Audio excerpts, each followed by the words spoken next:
Thanks for watching. Don't forget to like, share and subscribe to Khizri Ways. बिस्मिल्लाहिर्रहमानिर्रहीम नहमदुहु व नसल्ली अला रसूलिहिल करीम। जिस तरह हर चीज़ का एक ज़ाहिर है, इस तरीके से हर चीज़ का एक बातिन भी मौजूद है।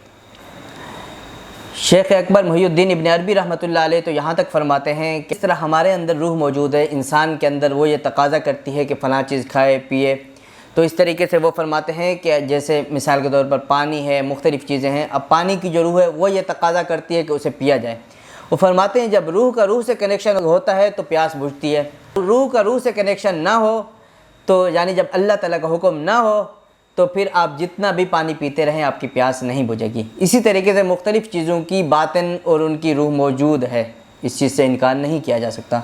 वो तो यहाँ तक फरमाते हैं कि जो अल्फाज भी हैं यानी हुरूफ तहज्जुद जैसे अलिफ बा ता सा और आदाद भी हैं, इनके भी अपने बातिन के अंदर ये वजूद रखते हैं अपना। ये ऐसे नहीं है, बाज़ औक़ात लोग बोलते हैं ना कि ये जो एक लिख दिया 786 लिख दिया इसका क्या तासीर है, तो इसका बातिन के अंदर अपना वजूद है, वो असर रखती है। तो हर चीज़ का बातिन के अंदर अपना वजूद है।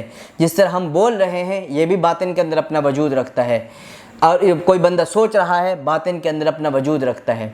देखें यही है कि बाज़ औक़ात लोग ये होता है कोई चीज़ सोच के इतना वो हो जाती है, उनकी सोच एक्टिव, वो जो सोचते हैं वो हो जाता है। क्यों? वो सोच इतनी वो बातिन के अंदर अपना इतना वजूद अख्तियार कर चुकी है कि वो अब एक्टिव हो चुकी है।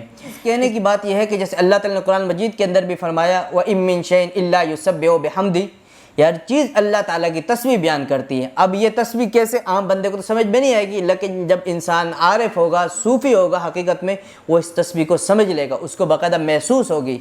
यानी इंसान की जो आम बंदे की महसूसात हैं वो कम होती हैं, उसके मुकाबले में सूफ़ी जो ये मुजाहिदात करता है, ये असबाब तय करता है, यानी तसव्वुफ़ की राह के ये जो अशगाल वग़ैरह करता है, तो उसकी ये महसूसात और वसी हो जाती हैं और ज़्यादा वो हो जाती हैं, आम बंदों के मुकाबले में कई गुना ज़्यादा हो जाती हैं कि वो बातिन की चीज़ों को महसूस कर लेता है।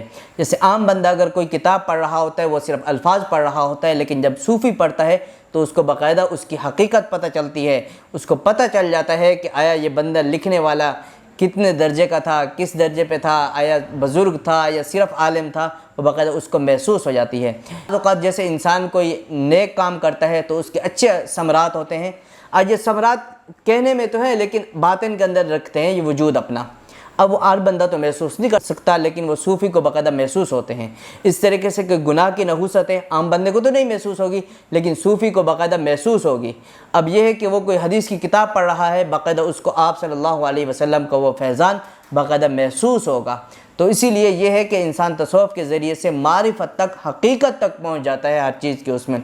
फिर यही है इंसान को रज़ा बिल क़ज़ा, यानी इंसान को पता चल जाता है अल्लाह ताला की इस काम के अंदर ये हिकमत है, वो खामोशी अख्तियार कर लेता है, अल्लाह ताला के फ़ैसलों के ऊपर एतराज़ात नहीं करता। यानी इसके ज़रिए से इंसान मारिफत तक पहुँच जाता है। Thanks for watching. Don't forget to like, share and subscribe to Khizri Ways.